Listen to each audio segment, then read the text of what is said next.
Welcome to Cardboard Chemistry. I'm your host, MTG Labman, and today I wanted to go over the cards that were spoiled in the Lorwyn Eclipsed pre-releases from the upcoming Teenage Mutant Ninja Turtles set. I'm going to do it in Wooburg order, so I'm going to start with the white cards that were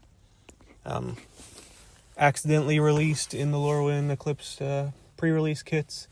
And then we'll proceed to blue, black, red, and green, and then multicolor and colorless and so on and so forth. So first off, these are in no particular order, just in what showed up in the card image gallery that showed up as new. So start off, we have Agent Bishop, man in black. He is 2 colorless and 1 white, so 3 mana value, legendary creature, human soldier. 1/2 and has the ability at the beginning of combat on your turn, put a +1/+1 counter on each of up to 2 target creatures. Pretty generic ability on this card.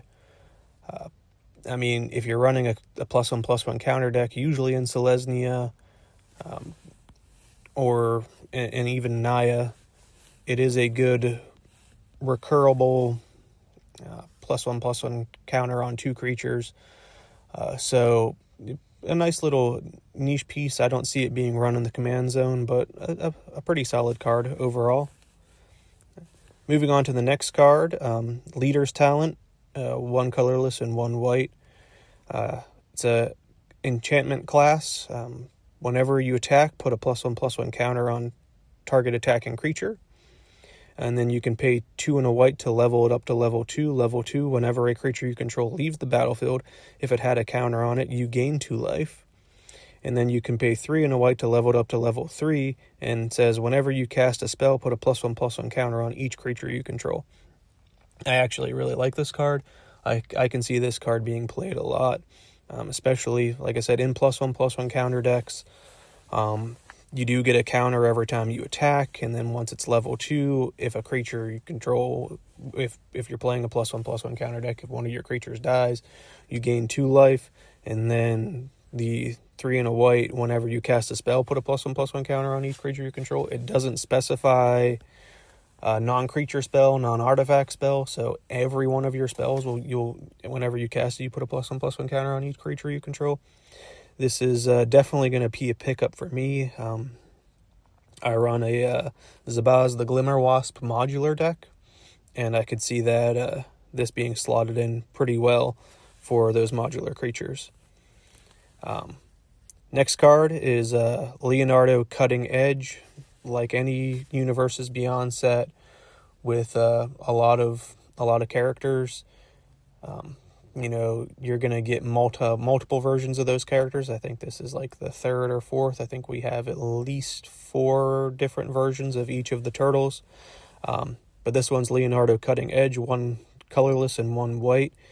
Sneak for 1 white. You can cast a spell for 1 white if you return an unblocked attacker you control and enters the battlefield tapped and attacking. It's a 1/1 with lifelink, and then whenever you gain life, put a +1/+1 counter on Leonardo. This is another card I'm probably going to pick up. I do run a Orzhov life gain deck with Karlov of the Ghost Council as the head commander there, and I like these creatures that whenever you gain life, you get counters, and I like the fact that Wizards is moving towards giving these creatures lifelink, giving you another instance of how to gain life to trigger their ability. So definitely a solid pick, especially for 2 mana, basically an improved Johnny's Pridemate, because it has lifelink. Next is Leonardo's Technique, 3 colorless and a white. Sneak for 1 and a white, and it's return 1 or 2 target creature cards, each with mana value 3 or less from your graveyard to the battlefield. Nice little recursion card. You can sneak it in for 2. I could see this in like Arabella, the Abandoned Doll deck, to bring back some of your creatures, and just a good value, especially if you're running a lot of low mana value creatures. You can get 2 of them back, and if you can sneak it in, you're only paying 2 to get both of them back. Next card is Prehistoric Pet, 1 white for a 1/2 ninja dinosaur. This creature can't be blocked by creatures with greater power. So basically, you can, if any creature has more than 2 power on the board, it's basically unblockable. So good thing for ninjutsuing or sneaking in, I should say. And then its second ability is 1 colorless and 1 white. Tap, return another target creature you control to its owner's hand. Activate only during your turn. So this allows you to pop one of your ninjas or one of your creatures with sneak back to your hand, and then you can, play it at a later time or throw it onto the battlefield to re-trigger its ability. So a nice little mechanical piece there. Next card is Sally Pride, Lioness Leader, 3 colorless and 2 white. So 5 mana value for a legendary creature, Cat Mutant Rebel. It's a 2/4. It says when Sally Pride enters, create X 2/2 red mutant creature tokens, or X is the number of non-token creatures you control. And then whenever Sally Pride attacks, put a +1/+1 counter on each creature you control. So instant board state, you basically double the amount of creatures you have on the board when Sally Pride enters. And then anytime she attacks, you put a +1/+1 counter on each creature you control. So I can see this in, like I said, +1/+1 counter synergies. I could see it as a head commander or lead commander to a deck. It would be mono white restricted. I could see this more in the 99 of a token +1/+1 counter deck.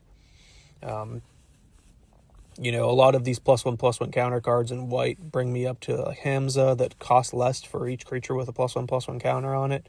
So I could see Hamza making a pretty big comeback as a commander with these additional +1/+1 cards. Next card is Triceraton Commander, XX and 2 white. Flying, whenever this creature attacks, dinosaurs you control other than this creature get +1/+1 and gain flying until end of turn. And when this creature enters, create X 2/2 white soldier creature tokens. So, it's cool that it gives your other dinosaurs +1/+1 and flying. That's a really powerful ability on a creature. You could pay just 2 and put this onto the battlefield, and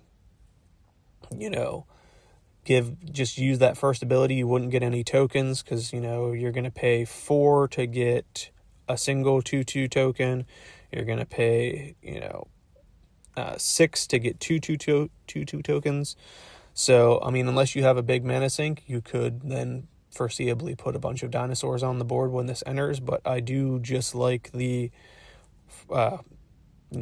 ability that when it attacks, other dinosaurs you control get +1/+1 and gain flying. And it itself has flying, so flying is always good. And I think that'll be a strong card in a lot of dinosaur decks. I think Dinosaur Type will, give you another way of evasion over trample.